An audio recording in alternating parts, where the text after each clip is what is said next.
আসসালামু আলাইকুম, আসাদুল্লাহ বলছি এমবিবিএস ফুর্তি। আর আজকে তোমার সাথে যে বিষয় নিয়ে আলোচনা করবো সেটা হচ্ছে যে মেধা ও অসচ্ছল কোটায় ভর্তির বিষয়ে। যে প্রথম যে প্রশ্নটা সেটা হচ্ছে যে মেধা ও অসচ্ছল কোটায় কি সিট বিক্রি হয় কি না। অবশ্যই বিক্রি হয়। মেধা ও অসচ্ছল কোটায় কিন্তু দুর্নীতি চলে, বাংলাদেশ লবিং চলে। বাংলাদেশ জানো একটা দুর্নীতির দেশ, এখানে টাকা দ্বারা সব কিছু সম্ভব হয়। টাকার লোভ এখানে কেউ সামলাতে পারে না। হ্যাঁ, তো মেধা ও অসচ্ছল কোটায় এসে সিট বিক্রি হয় মূলত। হ্যাঁ, তো বিষয় হচ্ছে 2 নম্বর যে প্রশ্নটা, মেধা ও দরিদ্র কোটায় কত টাকায় সিট বিক্রি হয় এবং কোন মেডিকেলগুলো। মেধা ও দরিদ্র কোটায় এই যে সিটগুলি যে বিক্রি হয় ওরা কত টাকায়, দেখা গেছে যে মোটামুটি 10, 12, 15 লক্ষ টাকায় এই সিটগুলি ওরা বিক্রি করে দেয়। কিভাবে বিক্রি করে এবং কোন মেডিকেলগুলো। তো দেখো যে মেধা ও অসচ্ছল কোটা কিন্তু ডিজিএস অফিস থেকে প্রায় যে মেডিকেলে 100টা সিট আছে সেখানে 20 জনকে পাঠায়, আর যে মেডিকেলে 50টা সিট আছে সেখানে হচ্ছে তোমার 12 জনকে পাঠায়।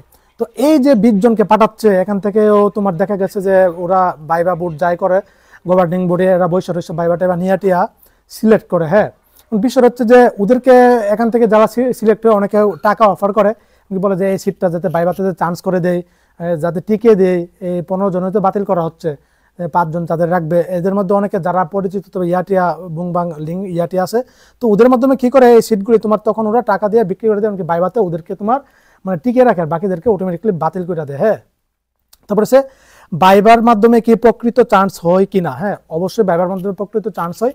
সব মেডিকেল তো আর সিট বিক্রি করে না, অথবা সব মেডিকেল তো আর দুর্নীতি করে না। কিছু মেডিকেল আছে যেগুলি মোটামুটি দুর্নীতি করার কোনো অপশন নাই। প্রকৃতপক্ষে একদম মেধাবী এবং অসচ্ছল শিক্ষার্থীদের চান্স করে দেয় এবং কি চান্স হয়। হ্যাঁ, যেসব মেডিকেলগুলি অনেক স্ট্রং, যারা মোটামুটি দুর্নীতি করে না, এমনকি টাকার প্রতি যাদের লোভ নাই, ওইসব মেডিকেলগুলি মোটামুটি এসব করে না। হ্যাঁ, মোটামুটি ওরা বাইবার মাধ্যমে সিলেক্ট করে। এখানে যারা প্রকৃতপক্ষে দরিদ্র মেধাবী, সব কাগজপত্র ঠিকঠাক থাকলে এগুলি মোটামুটি ওদেরকে চান্স দিয়ে দেয়। এরকম আমারও গত 2 বছরে আমার নিজের কোর্সের স্টুডেন্ট ছিল প্রায় 50 জনের মতো, যাদের আমি প্রকৃতপক্ষে দেখছি চান্স হতে, এমনকি আমি ওদের পরামর্শ দিয়েছি, গাইডলাইন করেছি, ওদের চান্স হয়েছে।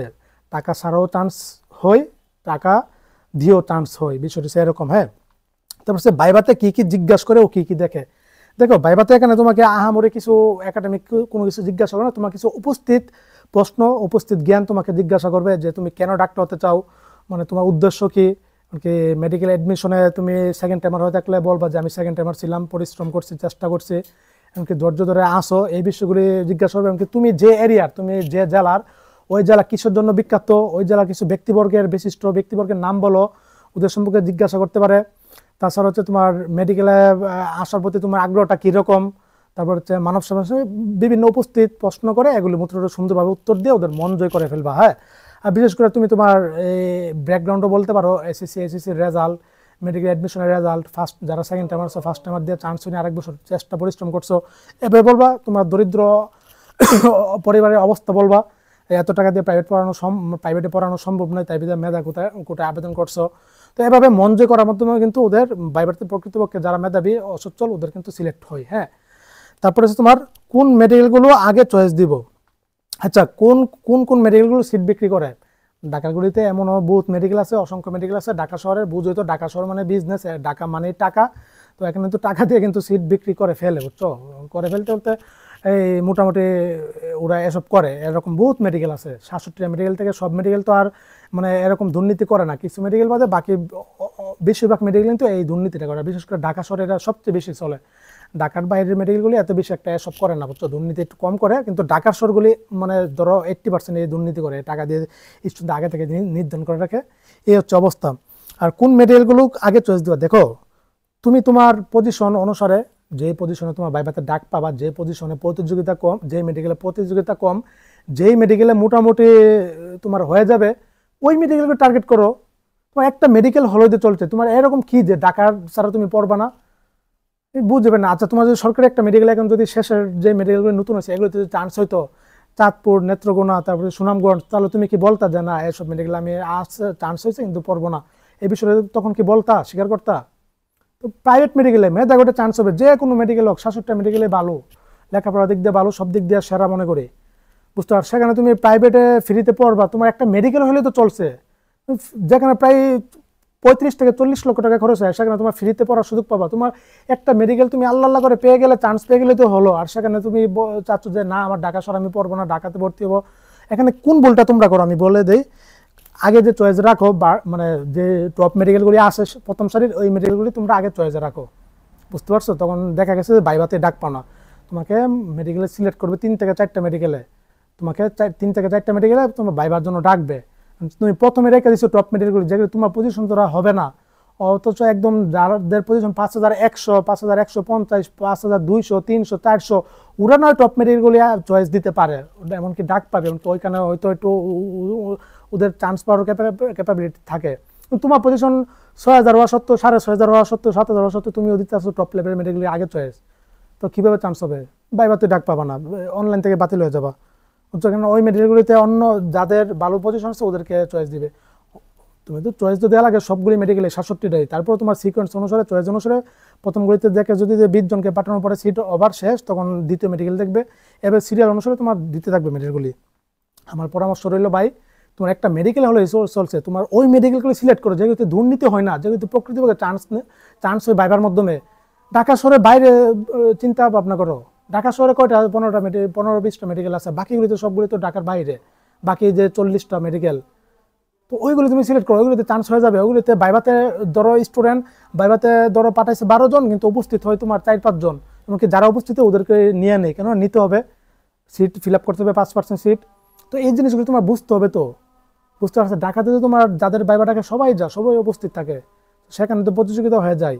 আর টাকার যে বিষয়টা বললাম, হয়তো সিট এগুলো বিক্রি হয়ে যায়, ধরো প্রকৃতপক্ষে 20-30% স্টুডেন্ট মেধা দ্বারা এমনকি প্রকৃতপক্ষে চান্স, আর বাকি 80% সিটে বিক্রি হয়ে যায়, বুঝছো? এগুলো টাকা মাকা দিয়ে আগে থেকে সিস্টেম করে নেই।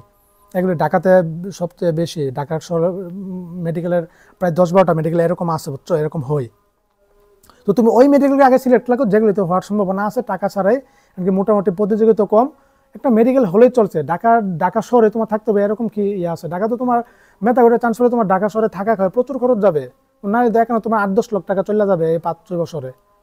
ঢাকার বাইরে তোমার থাকলে দেখা যাচ্ছে তোমার 3-4 লাখ টাকা খরচ যাবে থাকার খাওয়ায় এই 5 বছরে। তো ওইগুলো টার্গেট করো, বুঝতে পারছো? এই বিষয়টা তোমরা ভুল করবে না। আর এই ছিল মেধা গোটা নিয়ে, আর এটা একটা ভাগ্য, আর দুর্নীতি না থাকলে এই জিনিসটাকে আসলে স্বাস্থ্য অধিদপ্তরের কাছে অনুরোধ, এই জিনিসটাকে আরও মজবুত করার জন্য মেধা গোটা কীভাবে সিলেক্ট করা যায়, যেহেতু মেডিকেল হাতে এখন একটা অপশন আছে যে ভাইবার মাধ্যমে, ওদের হাতে ভাইবার মাধ্যমে একটু বন্দি ডিজিজ অবশ্যই ওদের নাম দিয়ে দেয়, ওনারা ভাইবা নেয়, ওই জায়গাতে দুর্নীতিটা হয়, ওই জায়গাতে টাকা মাকা দিয়ে সিটগুলি বিক্রি হয়ে যায়। এই জিনিসটা আমার মতে একটু আপডেট করলে অথবা একটু কোনো ভালো দিক আনলে সবচেয়ে বেটার হয়। ধরো যাদের পজিশন মানে সরকারিতে চান্স হয়নি, ওয়েটিং থেকে যত পর্যন্ত নিচ্ছে, তারপরেগুলিকে মেধা গোটার জন্য সরকার নির্ধারণ করে দেখ, এটা সবচেয়ে একটা ভালো দিক। কিন্তু এটা করলে আবার মন্দ দিক যেটা হচ্ছে যে সেকেন্ড টাইমার যারা মোটামুটি ভালো অনেক মার্ক তুলে, স্কোর তোলার পরেও দেখা যাচ্ছে পজিশন দূরে চলে যায়, কারণ ওদের তখন আর ওইভাবে চান্স হবে নাকি।